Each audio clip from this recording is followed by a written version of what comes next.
Can anybody hear me? I just want to make sure my thing's working. I'm not gonna be on my laptop, so Yeah.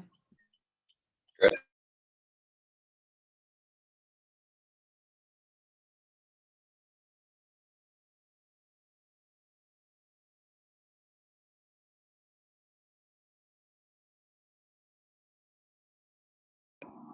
So has anyone actually like done the readings?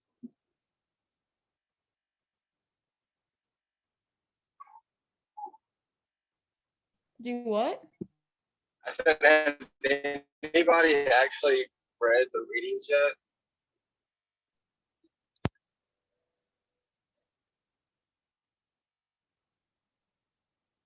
Not gonna lie. Y'all hear me? No, but I use some Spark Notes. You read Spark Notes? Yeah. What is that? What is that? Like summaries of like books. Like it gives summaries of books. But I'm gonna read it I later. like got half. I got like halfway through the dialogue with Eutychus or whatever, and whatever his name was. I don't know. I need help in this class, so like if anybody's getting what he's talking about, like please just message me. My name's Michael. Like if y'all can help explain it to me better, because this is like one of the last classes I need to complete my course. So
May the force be with you. Also, we And also with So with you. And Hey, also y'all. too. It's good to see everyone. Thank you for that robust response. Yeah.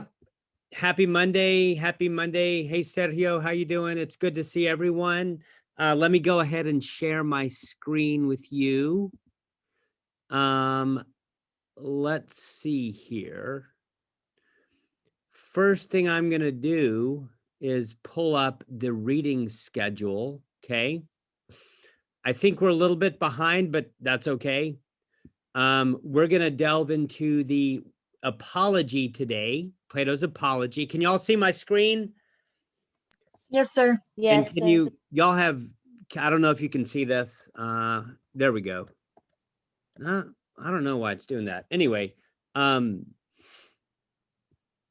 You're zooming we in. are If you on- oh sorry. I was gonna say if you do the control and the underscore, it'll zoom it out. all right, cool. Thank you.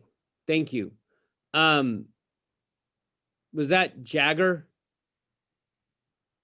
No, that was Michael Butler. Oh, hey, Michael. That's what I meant, actually. Thank you. It's good to hear your voice. Y'all, today is February 8th, so here we are. If you can see my screen, we're gonna rip through the apology this week, okay? And we'll see what happens. But I enjoyed our discussion about the Euthyphro last time, and we're gonna delve into the apology. Now, let me say one other thing, and that is that I put my lecture notes up for you guys, and I kind of do it in two different ways. First off, I've got this thing called a lecture notebook. Do you see that? And I update that frequently. I don't use it every time. So you can see that I used it in January.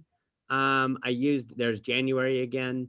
And I went for a long time without using it, but then today I'm using it some. We're going to watch 3 very short videos today as we talk about the apology, and I just listed those videos on the lecture notebook. Does that make sense? But I also sometimes lecture on specific texts, and when I do that, I also put those up for you. And so that's why this is up here, apology notes. Okay, so you have that. This is what I'm going to use today. I'm going to pull it up on my own desktop. This is what I'm going to use today. I'm not going to go through every detail of this. There's a lot of stuff that I'm going to skip, but I just wanted to remind you that I do put those up on Canvas for you. Okay. Does anyone have any questions at the moment about anything? Okay, so I didn't get the chance to say this last class, but when we were watching the video, Now, hang on. Who's talking right now? Sarah What's your last name, Sarah? Medford. Yes. Okay. Awesome. Good. Keep going. When we were watching the video about the Greek gods or whatever, Yeah. I was gonna ask you, have you ever seen like Clash of the Titans or Wrath of the Titans? Like, are those from like the 1970s, or are there newer versions? I think they're newer versions, but I don't know how old they are. Yeah. But like, Are you talking about movies? yeah. Yes. I think I saw one of them when I was like a little bitty kid. Yeah. Yeah. Yeah, because it has like Zeus and like the Raven and all that stuff in it. So I just wanted to say it's pretty interesting. So yeah, there's all sorts of popular productions, films, comic books that make use of those deities. Yeah. Thank you, Sarah. Y'all, let's see, what was I doing? Oh yeah, I'm going to pull up my lecture notes. This is my own version, but it's also what you have on Canvas. Actually, that's not what I wanted. That's not what I wanted. I wanted this.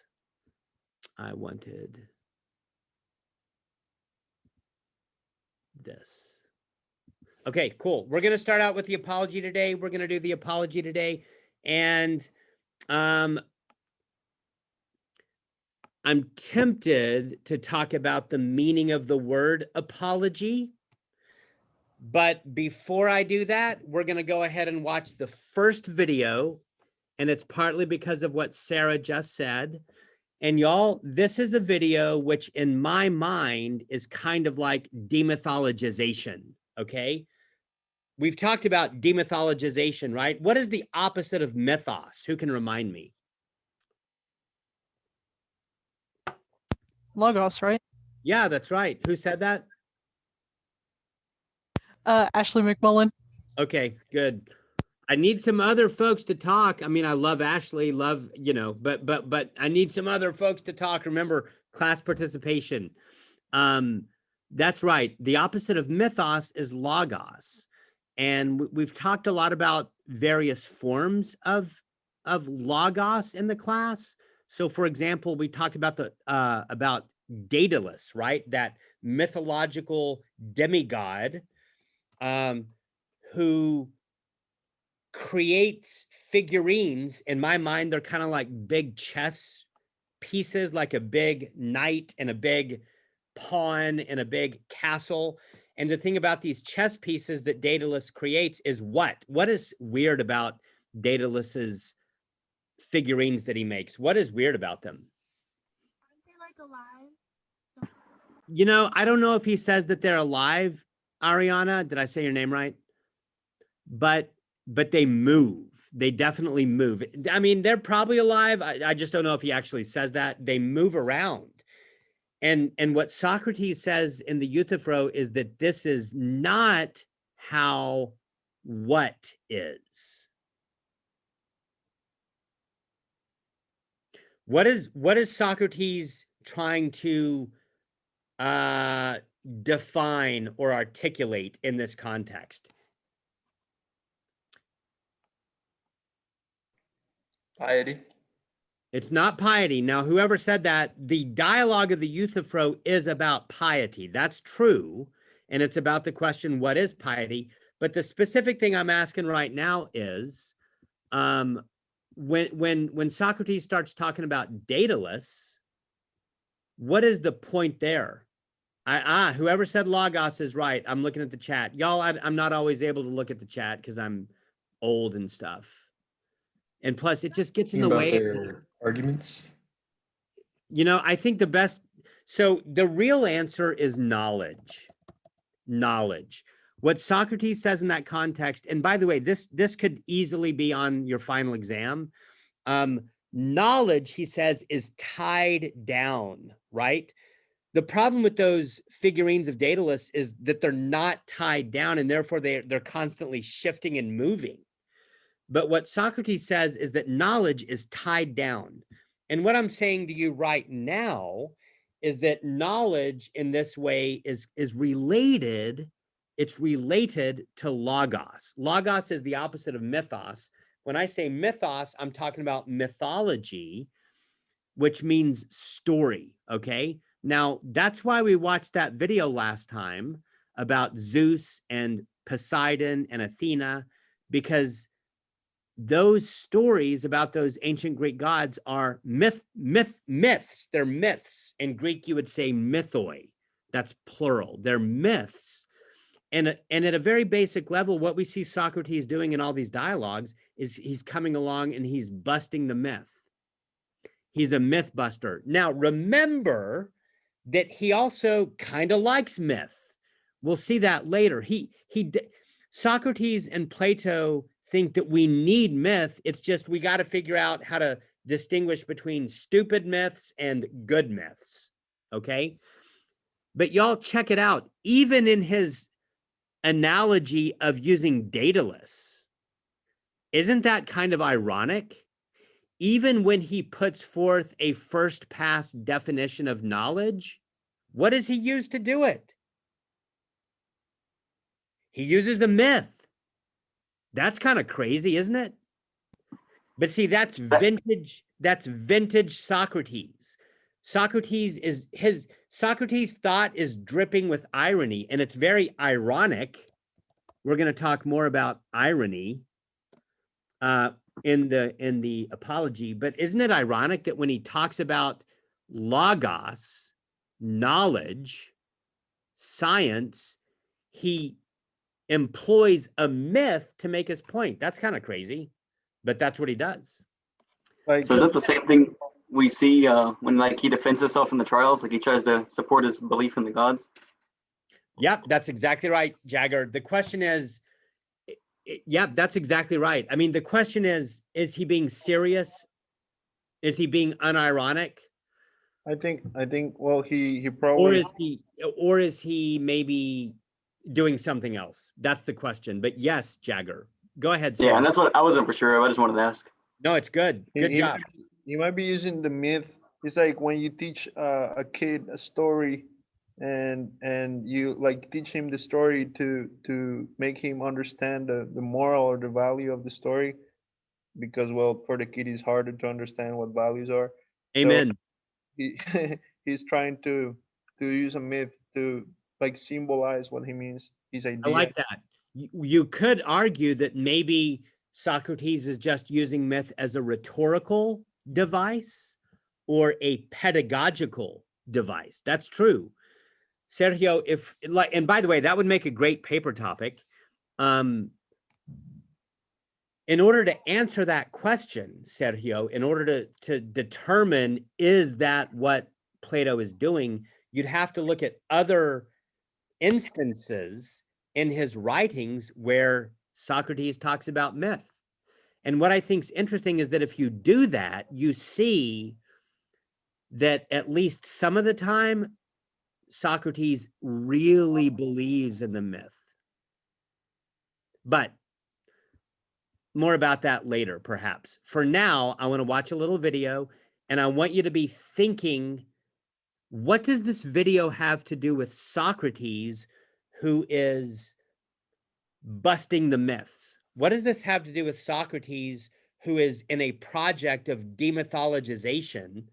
What does this video have to do with Socrates, who's trying to submit myth to something like a scientific analysis? Okay? Let's see if I can find the video now.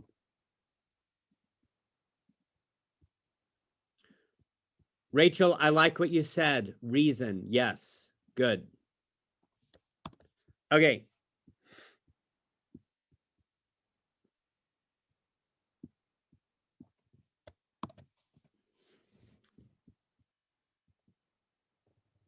The Bachelor is back. All right. It stinks that I have to make y'all watch ads. Y'all can see it, right? Hopefully you can Yes, hear it. sir. Yes, we can see it and hear it. Yes, we can see. Ah. But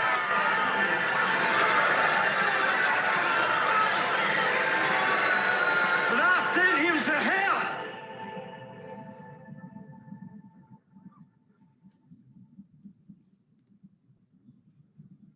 And how did you do that, my son? With the power. With Genesis. Oh, yes, of course. And who else has a question? Can I get my back on?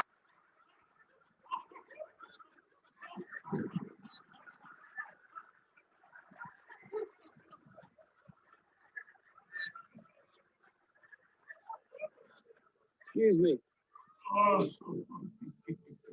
I have one last question. You're not God, are you?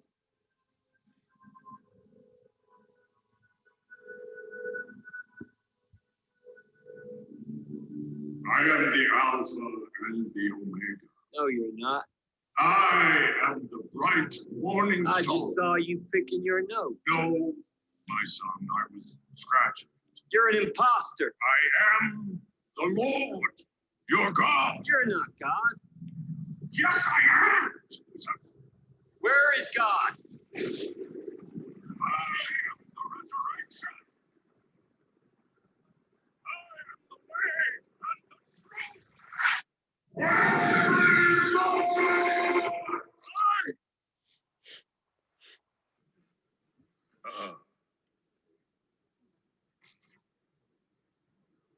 I don't know. Where is he? I don't know. None of us do. He's missing. God is missing. You don't know where he is. Maybe he's down there. We don't know. Guys, he made me say that. That preacher, he made me do it. Guys. I'm teaching my class right now. Do well.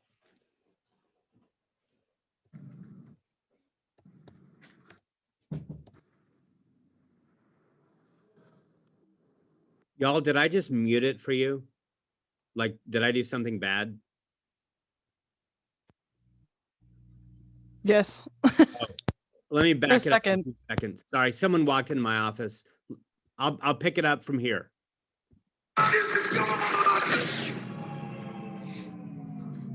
pick it up from here. That preacher, he made me do it. Guys, he can't, he's missing. God, this is God.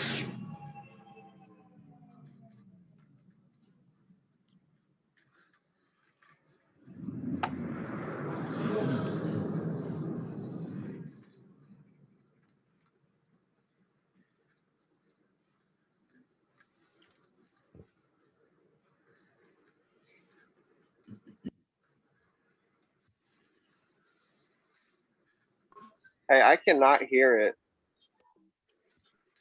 I'm gonna stop it right there. I don't think that you missed anything, whoever just said that. Who said that? Me, Michael. It's just like moving really slow, and I couldn't hear anything.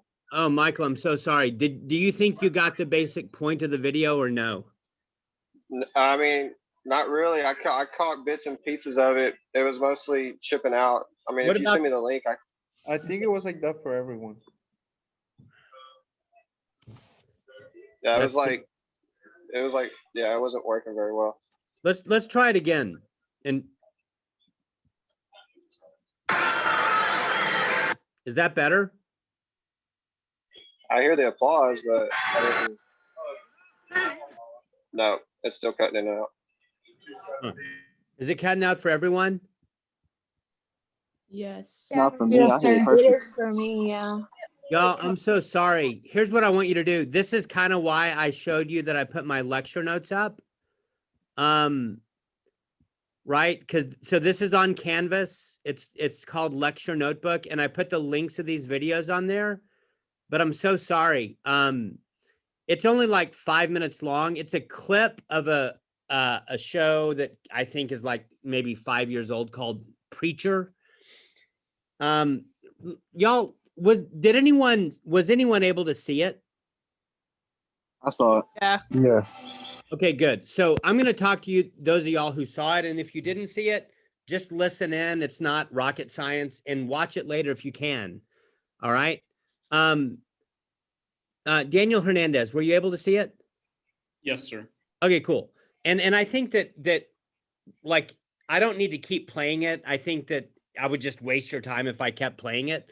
But like, who can tell me who are like the two characters in that video? The preacher and the fake God. and God. To be God. The imposter God.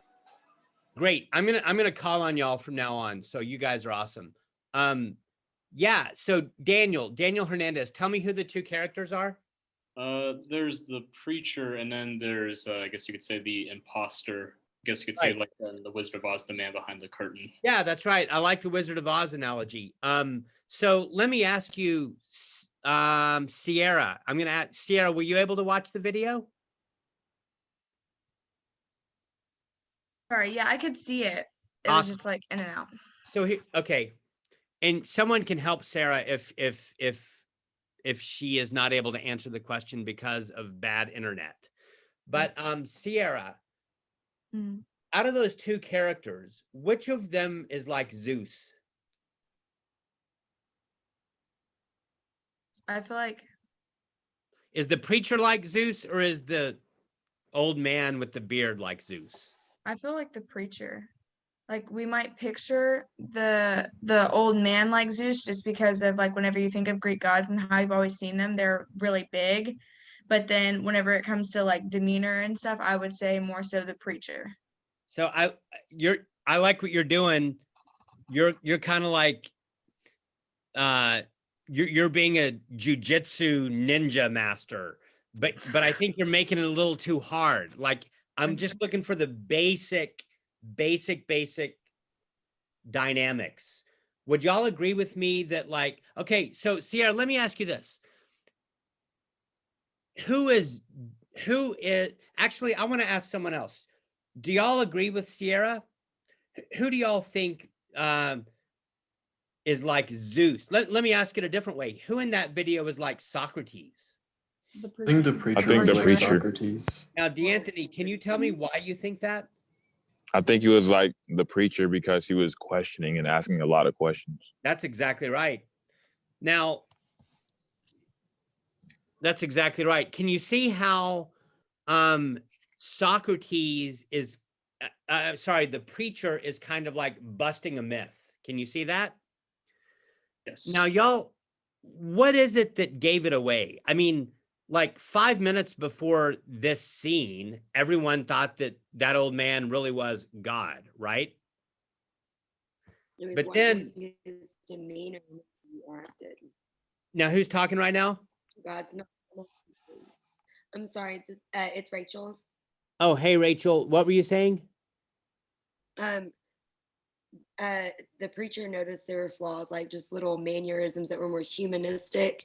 Yeah. Like, you know, God's nose isn't going to scratch because he's perfect. He doesn't have itch. You know, he's not going to itch. He's not going to have a reason to scratch himself. Rachel, does God even have that's a a nose? nose? We don't know. Let me, well, okay. But for this class, so let me ask it to you like this. Does Parmenides, think about God in terms of Parmenidean simplicity. Are you with me? Remember Parmenides. Y'all remember all of Parmenides' negations? There is no being. God wouldn't be considered a being, so he wouldn't take a form. I like that. Whoever's talking, I like that. Yeah. That's right. Remember how we've said that Parmenides negates. He has a string of negations. He says being is not this, being is not this, being is not this, being is not this. Are you with me? And what are some things that Parmenides says that being is not? Multiplicity, having. Okay, we can stop right there. Now, I need to say one little thing that we've said before, but I'm going to remind you, and that is, do y'all remember how we said that for Aristotle, Aristotle looks at Parmenides and says, Parmenides, you're brilliant. Everything you're saying about being is spot on, high five, but the only problem is you're not really talking about being. Instead, you're talking about what? God, right? And y'all, Plato, who wrote this dialogue that we're discussing, right? Plato and Aristotle are basically on the same page. After all, Plato was Aristotle's what? Teacher. That's right. He was Aristotle's teacher. So Aristotle and Plato are on the same page. And Aristotle says that God does not have multiplicity. Aristotle says that God does not have parts and wholes. Now, why am I saying that Aristotle says that about God? I'll tell you why.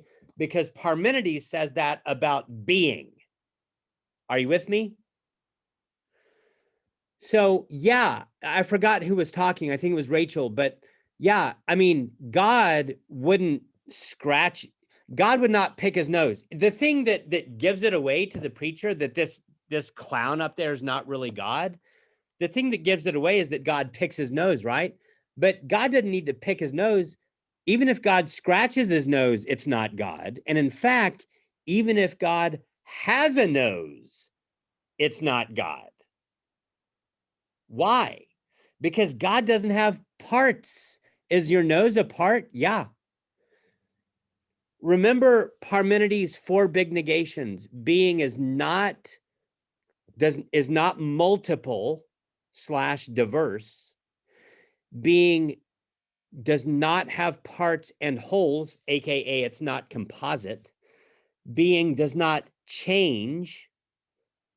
By the way, if God's nose starts itching, is that a change? Yes or no? Yes. Yes. Yes. That can't be God if there's a change. But even remember, Parmenides even says God is not spatially extended. That old man with the beard, was he spatially extended? Yes or no? Yes. Yeah, you could measure his forehead and it would be like 8 inches or something. Yes. So you see, what we see in this video is that the preacher dude is demythologizing God. And what I'm trying to say to you is that is what Socrates is doing, not just to Zeus, but more specifically in these dialogues, the Euthyphro, the Apology, he's doing that to the gods of the city, the political gods. You got to understand that Socrates lived in a world where there was no separation of church and state. In fact, that's never been a thing except for us. Only in the modern West have we believed that you got to keep religion and politics separate. Okay? No one else has ever believed that. Even today, people in China don't believe that. Well, that's kind of a weird case because they're communists / atheists. People in the Middle East don't believe that. People in South America don't believe that. Are you with me? So Socrates was living in a world where there is no separation of church and state, and religion is very much a public thing. And so you see the city, aka the polis, y'all remember that word, polis? I'm going to put it in the chat. Polis. Who can remind me of some English cognates for that word polis? Politics. Politics, boom. Give me some more. City. Metropolis. City. Yeah. Metropolis. Give me one more. Police. Police, that's exactly right. Cosmopolitan, right? In the polis, aka the city-state, there were official gods, and they were gods kind of like Zeus. By the way, what is the name of the city in which Socrates is being charged? Athens. It's Athens. Where does Athens get its name? Athena. That's right. Even the name of the city is connected to a god. So you see, Socrates, it's not just that he's attacking any old god, he's attacking the gods of the city. He's attacking the state deities. And that's what's getting him into trouble. Do you think Socrates did it with intentions, or was he only pursuing wisdom? I think, I mean, I'm not sure that those are necessarily two different things. I think that Socrates was pursuing wisdom, and it was his pursuit of wisdom that caused him to tangle with the gods of the city that are frankly irrational. Yeah, that's what I think. Yeah, I was just curious. Thanks for that, Jagger. Y'all, what I want to do now, does anyone have any questions? I hope that you see why I showed that video. Now, what I want to do now is sort of delve into the apology using the lecture notes that I'm about to pull up. In fact, I'll pull them up right now. You have these on Canvas. But real quick, a quick side note, I want to make a connection to like Christianity, because like at first it might seem like your professor, Mr. Bolter, whatever, that he wants y'all to all be atheists. You know, maybe. What I really want you to do is to think.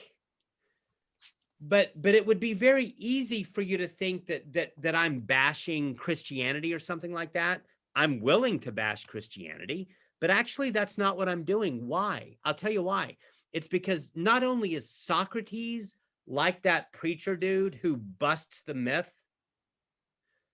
the early Christians were like that preacher dude who busts the myth. In other words, the early Christians were like Socrates. The early Christians said, please don't believe in stupid gods. All right, you got to understand that if you think about Aristotle's God, okay? And remember, Aristotle's God is kind of like Parmenidean being. Does everyone see that? Aristotle's God is a string of negations. Aristotle's God is simple in that way. Not this, not that, not this, not that. Remember, Thomas Aquinas literally says, we cannot say what God is. We can only say what God is not. All right. That's just like Parmenides talking about being. If you think about the God of what Christians call the Old Testament, if you think about the Jewish God, if you think about the God of the Old Testament, the God of the Hebrew Bible, it's amazing how much it is. It's amazing how much that God is not like Zeus. That's what I'm trying to say. It's amazing how much that God is not like the old man picking his nose. I mean, think about it like this. Let me ask you this. According to the Old Testament, has anyone ever seen God? Yes or no? No. No. Okay, No. boom. Already right there, that's kind of like Parmenidean being, right? Because you can't see a God that's not that is not spatially extended, that does not change, that does not consist of parts and wholes, that does not have diversity or multiplicity. You can't even see that God. Okay, that's kind of like the God of the Hebrew Bible. We could go on and on. If you let me just make one other bullet point to try to convince you that the Christians give Socrates a high five. The Jews too. I won't talk about Muslims right now. I mean, I'm a big fan, but I'm not going to talk about the Muslims right now. Let me give you just one other bullet point to try to convince you that Christians give Socrates a high five on this. Do you realize that in the Hebrew Bible, have you ever heard of the prophetic literature? Like Isaiah, Ezekiel, there's the minor prophets. There's this whole tradition of prophetic literature. And do you know what the point of them? Do you know what the point of that is? The point of that is to look at the religious types and critique them. Can you see that Socrates is putting forth a critique of the gods? Can you see that in a weird way that preacher dude is critiquing the old man who picks his nose? Well, in the same way, the Old Testament prophets critique the religious teachers whenever they fall into idolatry. In fact, that word idolatry is important. You could say that the preacher dude is smashing an idol. Do you see that? Like the people are worshiping this stupid thing that picks his nose. And it's like that preacher dude is smashing an idol. That's what Socrates is doing. Socrates is smashing stupid gods. We could read some of the Psalms. We could read Psalm 115 that says, if you worship a God that cannot see, like imagine a totem pole, eventually you won't be able to see. All I'm trying to say is that there's an anti-idolatry critique all throughout the Bible. This is what the prophetic literature is, the prophets. They're looking at the priests who so often lapse into idolatry, and they're critiquing that. All I want you to see right now is that Jews and Christians give Socrates a high five, and they give that preacher dude a high five, and that the God of the Old Testament is a lot like the God of the Hebrew Bible. Do I hit the dishwasher? Can you repeat what you just said? I couldn't hear. Yeah, the God of the Old Testament / Hebrew Bible is a lot like the God of Socrates, which we don't know what we don't know what he thinks about God. We just know what he look, in both, let me put it to you like this. The God of the Old Testament is a lot like the God of Socrates in the sense that we know what he is not. Right. And do you remember how I ended the last class? I said that there were two accusations that the Romans, like the Caesars, that they made against the early Christians. Do y'all remember that? This is how I ended the last class. Who can remind me? Cannibalism. Say it again. Cannibalism. Cannibalism. What was the other one? Atheism. Atheism. Now that seems crazy, right? Like, why in the world would they accuse the Christians of being atheists? This is why. You can see how Socrates is kind of sort of being accused of being like an atheist, right? Well, that's how it is with the Christians. They're saying we reject the gods of the city, and the God that we believe in, actually, you can't see him. He has no parts or holes. He never changes. The God that we believe in never changes. That's a lot like Socrates. That's a lot like Parmenides when he talks about being. That's a lot like Aristotle when he talks about God. We're going to see Aristotle talking about God in a week or so. But what I want you to see is that the preacher is kind of like a good Christian. And I know that seems counterintuitive because y'all, and you know what, let me wrap this up like this. Let me say one more thing and then we'll go to my notes and talk about the apology. I guess what I'm trying to say is this. If you want to be like Socrates, then you need to be on the lookout for preachers who talk about, you need to be on the lookout for preachers whose God is stupid. That's what I'm trying to say. That's what I'm trying to say. Aren't you supposed to be on the lookout for preachers whose God is something defined? You know, if that's your takeaway, Sergio, I think that would be a valid inference from what we're seeing about Socrates. Now, I want to make one little caveat. Remember how I keep stressing. Okay, let me put it like this. Yes, if you want to live like Socrates, be on the lookout for people whose God is stupid in terms of logos, in terms of reason, in terms of science, in terms of knowledge. But remember that Socrates also has a place for what? Not just logos, but what? Mythos. That's also kind of like Christianity. Because Christianity says, if you want to know about, Thomas Aquinas says, we cannot know what God is, we can only know what God isn't. That's logos. That's scientific thinking. That's knowledge. But does Thomas Aquinas also believe in the story of the Bible? Yes, he does. It's just that that's mythological language. Now, what does that mean? Does that mean that it's a fairy tale and it's not true? It does not mean that. It doesn't mean that for Thomas Aquinas, okay?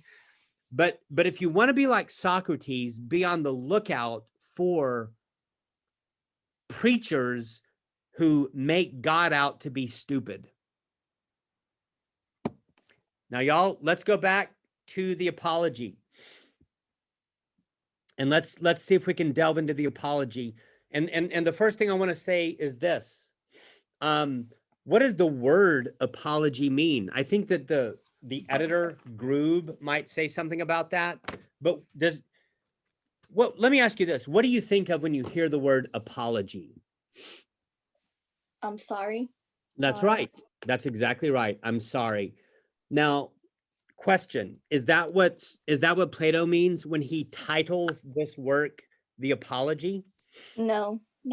That's right. Now, who can tell me why? And I need someone who hasn't talked yet. Someone who hasn't spoken up yet. Tell me why it is, how we know that Socrates isn't just saying, I'm sorry. How do we know that? Because every time he was talking, he was trying to, in a sense, justify his own means. So he wasn't saying, I'm sorry for what I believe. I'm saying, this is what I believe. I'm right, you're wrong. That's right. Now, who said all that? Sarah Russell. Good, Sarah. Sarah, yes, I totally love that. In addition to that, the Greek word apologia or apology doesn't mean I'm sorry. It means a defense, a defense. Like an appeal? It depends on what you mean by appeal. I would say a better word, Sergio, is defense. And y'all, if you look at my notes here, look at Roman numeral 2 real quick. There's a Bible verse in the New Testament, 1 Peter 3:15, that says something like this: always be ready to make a defense for the hope that is in you. That's 1 Peter 3:15. That word there, because what language was the New Testament written in? Mandarin? Spanish? Was it Hebrew? That's a good guess, but guess what? It's the Old Testament. It's the Hebrew Bible, Alyssa, that's written in Hebrew. Are you with me? The New Testament is written in Greek. That's right. Whoever said that. That was me. So you see, that's kind of a big deal. The New Testament is written in the same language as Plato and Aristotle. Y'all, just side note, I've never done this in an intro class before, but this is my New Testament. And that's not English. Can you see it? Yeah. That ain't English. That's Greek, okay? But so in 1 Peter 3:15, he says, always be ready to make a defense for the hope that is in you. And that word defense is the Greek word apologia or apology, okay? Yeah, side note, when you study ancient philosophy, it really helps you to understand things like the Bible and religion and Christianity. And do I really believe that stuff? Very, very helpful. Look with me at Roman numeral 1. Here's another connection between Socrates on the one hand and Christianity on the other. Did you notice how Socrates draws attention to his manner of speaking? Basically, what he says is, hey, I'm not going to be all flowery. Don't expect me to be super articulate, right? Now, do y'all remember how last class we talked about philosophy versus sophistry? And do you remember what I said about sophistry? What is the goal of the sophists? They're trying to make their students become what? Politicians. That's right. And one of the main tools that they use is what? Anyone remember? Rhetoric. Y'all know what rhetoric is? Like flowery speech that's very convincing. Maybe it makes you cry, it makes you laugh, stuff like that. Does that make sense? That's rhetoric. And Socrates says, hey, I'm not going to be like that. Like, I'm just he basically says, I'm not interested in BS. I'm not going to try to manipulate you with my speech. I'm going to speak plainly. Well, St. Paul does the same thing in places like 1 Corinthians 2, 1 through 5. You can look at that later if you want. But it's just another link up with the ancient world of the New Testament, okay? So yeah, there's a couple of analogies between what's going on in the apology and what we find in ancient Christianity. Now, y'all, what I want to do next, you can see that on the notes here, I talk a little bit about the accusations. What's going on is that there's some early accusations in the apology, and then there's some later accusations. I actually want to skip this part just because, I don't know, time, and I want to emphasize some other things. The later accusations are actually more relevant, I think. If you look at on your screen right here, this is on letter C. The later accusations are, can someone read that? Can someone read what's highlighted on the screen? Socrates is guilty of corrupting the young and not believing in the gods in whom the city believes, but in other new spiritual things. Boom. Now, I think that makes sense. That's the kind of thing that we've been talking about, right? So those are the accusations that are being brought against Socrates that I want y'all to remember. But what I want to do now is sort of focus on Socrates' defense, okay? And because he does defend himself, he doesn't say, I'm sorry. But he does mount a certain kind of defense, I would say. And the way he starts out is by appealing to the Oracle of Delphi, or the Oracle of Delphi, okay? Now, before we go any further, I want to watch a quick video because you might not know what the Oracle of Delphi is. And this is another video I want to play that is also from a film that I highly recommend, kind of old. It's getting old. I'm getting old. It's all good. And the film, it's a graphic novel called 300 that came out like 12 years ago. And it has a great portrayal of the Oracle of Delphi. Okay.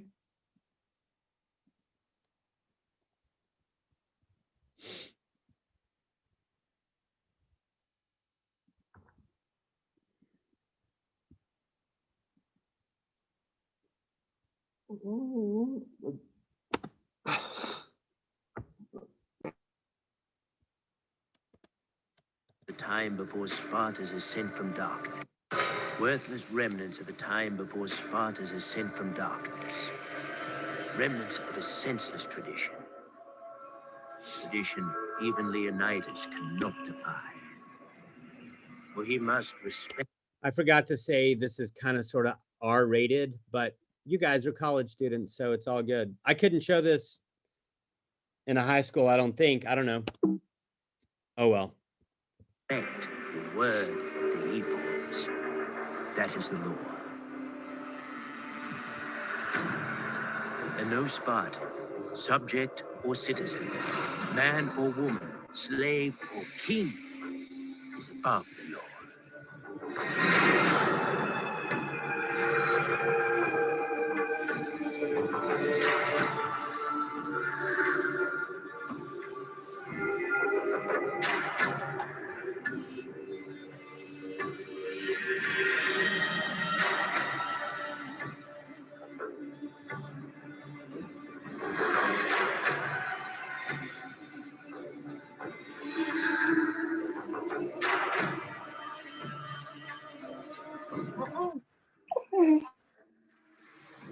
The ephors choose only the most beautiful Spartan girls to live among them as oracles.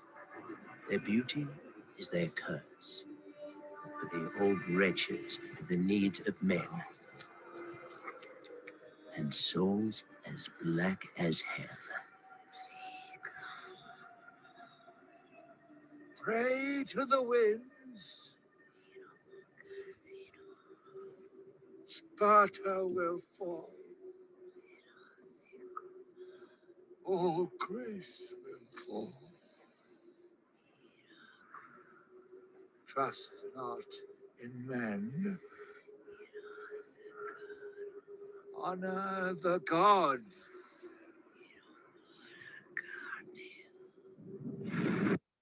Oops. Honor the carnea.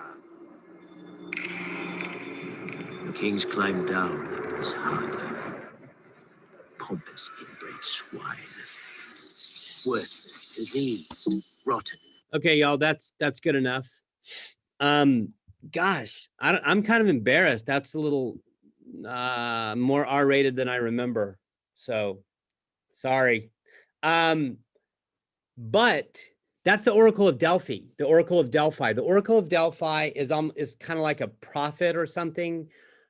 She's inspired. And she delivers the word of the gods. Does that make sense? Now, by the way, that's kind of like a myth, isn't it? I mean, I wouldn't call that scientific knowledge.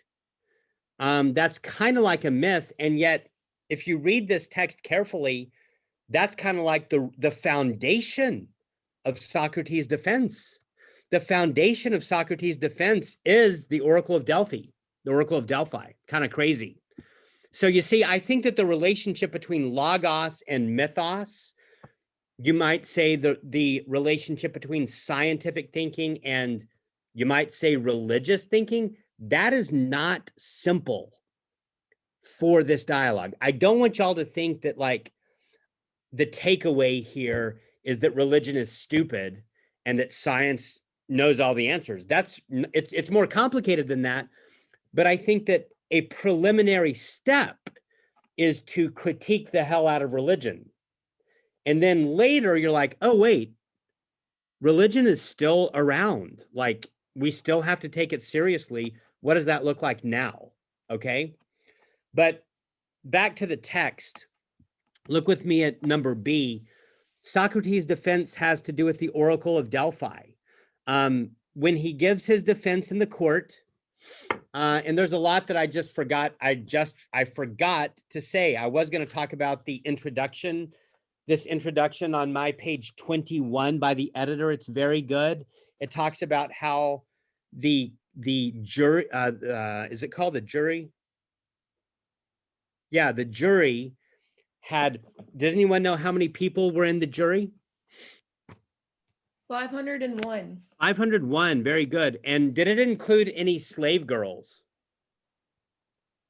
No, sorry. It was a racist. I mean, I don't know if it was a racist society. It was definitely a sexist society and definitely a prejudiced society. No doubt about that. And it was only free men, free males that were citizens of Athens. So the 501 jurors were all free men, free males. And so when Socrates begins to make his defense, and what is his defense? It's basically what we just said. I mean, sorry, what is the charge?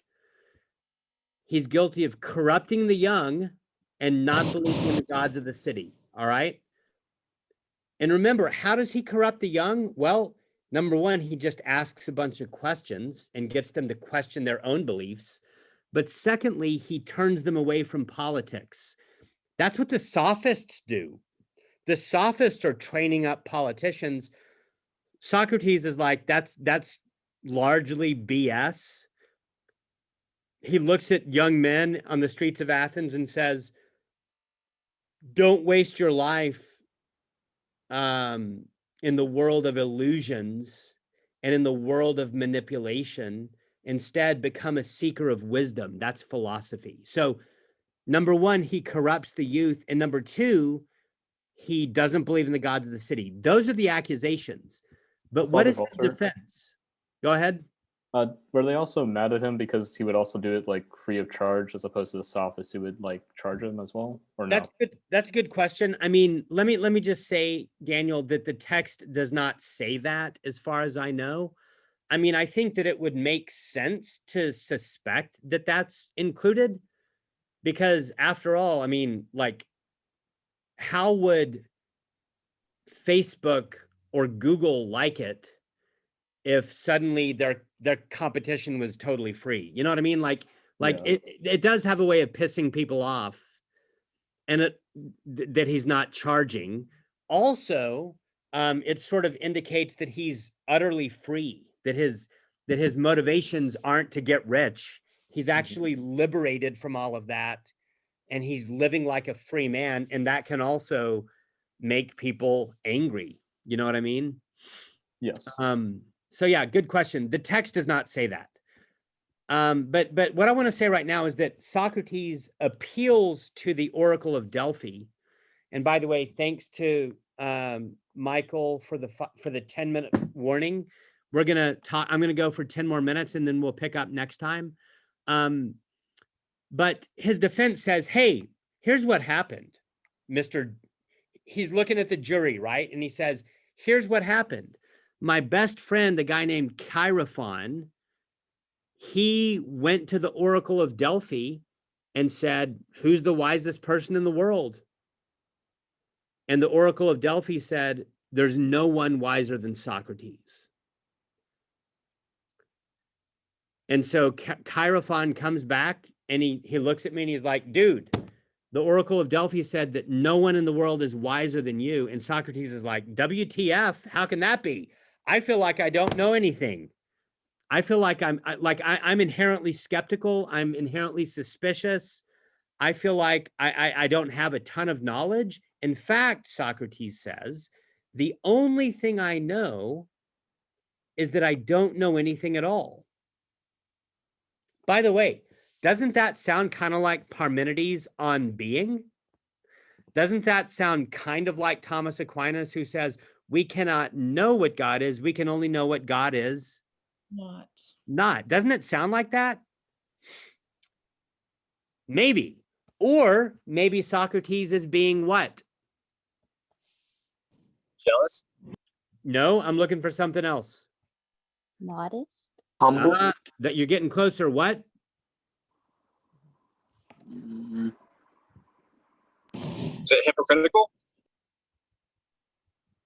No. Nihilist? No. Good guess. Like what? Ironic. No. See, Socrates is very ironic, but is he ironic 100% of the time? Maybe not. But when he says, the only thing I know is that I don't know anything at all, maybe he's being like Parmenides / Thomas Aquinas, and he's practicing negative thinking. Are you with me? Or maybe he's being ironic. Which is it? We don't know. But he does. Go ahead. Wouldn't that also come off as irrational? It might. It might come off as irrational, but then on the other hand, you could say at least he's not confused, right? At least he's not believing falsehoods. Because if you say I don't claim to know anything, I don't know if that's irrational, because at least he's not believing stupid myths. Are you with me? Now, y'all, I want to watch a third video real quick. Do I? Yeah, I want to watch this third video. We might close on this, close the class with this. This one is less than 1 minute. And this is a video from a man that you've probably never heard of, although maybe. His name is Donald Rumsfeld. There are reports that there Donald Rumsfeld is no. And Donald Rumsfeld was the Secretary of Defense, not of Donald Trump, not of Barack Obama, but of George W. Bush. Okay. And y'all might remember, I mean, you guys all have heard about 9/11, although some of you may not have been born yet. But right after 9/11, like the US government was like, we got to kick the shit out of Iraq, right? I mean, rightly or wrongly, that was their attitude. And so the United States government went on the war path. They went on this rampage of trying to find weapons of mass destruction in Iraq. Like, that was the justification for the Iraq war, is we have to get Saddam Hussein's weapons of mass destruction, okay? Now, this is a press conference, this video, it's a press conference in which Donald Rumsfeld is being interviewed and interrogated about these weapons of mass destruction. Listen to what he says, okay? The question is, do weapons of mass destruction, which are often called WMDs, weapons of mass destruction, are they real? Do we have any evidence that Iraq has weapons of mass destruction? That's the question. Listen to what Rumsfeld says. There are reports that there is no evidence. There are reports that there is no evidence of a direct link between Baghdad and some of these terrorist organizations. There are known knowns. There are things we know. There are known knowns. You can write that down. There are known knowns. Things that we know. Like, I know that a triangle has 180 degrees. And not only do I know that a triangle has 180 degrees, I know that I know. That's called a known known, okay? Write that down, known knowns. We also know there are known unknowns. Known unknowns. Write that down. That is to say, we know there's some things we do not know. We know that there's some things we don't know. Like, I know that I don't know how many cars are in the UT Tyler parking lot right now. Right? That would be a known unknown. So there's known knowns. There's known unknowns. But there are also unknown unknowns. The ones we don't know, we don't know. And then there's unknowns, unknown unknowns. Things that we don't even know that we don't know. There's all sorts of things that I don't know, and I don't even know that I don't know them. Okay? Now, y'all, what's interesting is that, and that's pretty much it. Excuse me, but is this an unknown unknown? I'm not. So you see, the reporter just asked Rumsfeld, are the weapons of mass destruction an unknown unknown? Several unknowns, and I'm just wondering if this is an unknown I'm not going to unknown. say which it is. That's pretty much it, y'all. What's fascinating is that Rumsfeld forgot one of the combinations, right? He talks about known knowns, known unknowns, unknown unknowns. Did he forget something? Yeah. Known knowns. Knowns. The unknowns, knowns. Unknown knowns. Unknown knowns. That's kind of like the subconscious. Right. The subconscious is stuff that we know, but it's buried within our conscious. It's beneath the level of our consciousness. It's as if we know it, but we don't know that we know it. Also, think about if you've ever had a traumatic experience, then probably you've blocked some things out. There's some things that you don't remember because whatever was happening during that trauma is so, it's a coping mechanism. You have to block it out. You forget it. That's an unknown known. And that's what therapy is for, right? Psychoanalysis, it's to help you remember that stuff that is buried deep within you. That would be called an unknown known. Y'all, lots of Socrates dialogues are about unknown knowns.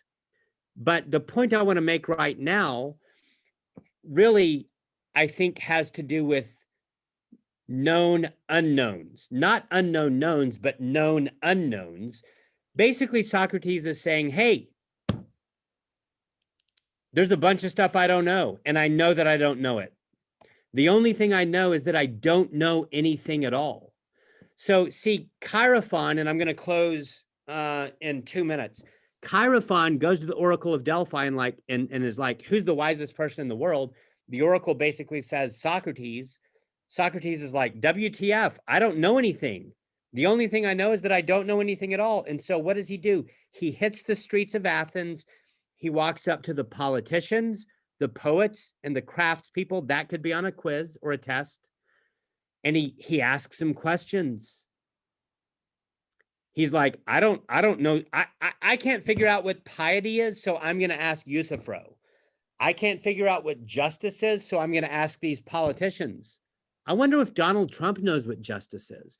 I wonder if Barack Obama knows what justice is. That's what Socrates is doing. But you see, his defense is that he doesn't know anything. And so that's all he's doing. He's walking around and asking people questions. Okay? Y'all, we will pick it up there next time. If anyone has any questions, I'll take 1 or 2 questions if there are any. I have a question. Yes, ma'am. So can you relate that to Parmenides about being and also about forms? Because we know of forms, but we don't, like, it's a known unknown. Like, we know of them, but we don't know what they are. And like for being, like, we know what being is not. So would that kind of be the same? Sort of. Yeah, it's a good question. So remember, okay, here's what I can say. Remember that when Parmenides makes those negations, he's talking about being. And I'm saying to you guys, Plato and Aristotle are like, that's really not about being, that's about God.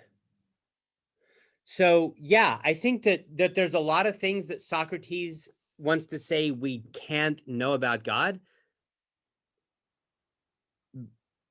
But when it comes to knowing about other things, like, I don't know, that I have males and females in my class, and that, Daniel Hernandez is listening to me right now. Socrates wouldn't be so hardcore that we can't know that.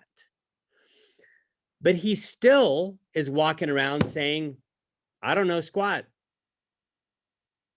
Sarah, it's a good question. I would encourage you to sit with it. I'm not simply trying to say that Socrates is like Parmenides when he says that I don't know anything at all. Now, that's a good connection. It's a good connection. But Socrates, I think he's just kind of like being a skeptic. He's just saying, I can't figure out what's true, so I'm going to try to ask others. And I'm going to try to move toward the truth by picking apart what other people say and seeing if I can do it that way. All right. Y'all, does anyone else have any questions? Especially maybe someone who hasn't spoken. Anyone have any questions or a burning desire to speak? DeAnthony, you doing okay? Uh-oh. I'm doing perfectly fine. There's a nice looking dog right next to me. Okay, cool. Anyone else? Going once? Going twice? I sent you a text message asking about there's an SI for this class. Asking about what? An SI. What is an SI? That probably Like a student means no. assistant. No, Like there's not. someone that can tutor me with this. No, but Michael, listen, let's make a 30-minute appointment on Zoom and just talk. Okay, I'm free after you end. I'm got tutoring for Kim at 7, so. Listen, shoot me an email and I promise I'll respond. Okay. All right. Y'all take care. Thank you so much. May the force be with you. And Also also, with you. All right. Take care. You, bye. Thank you. I had a new PR at the gym. I said I had a new PR.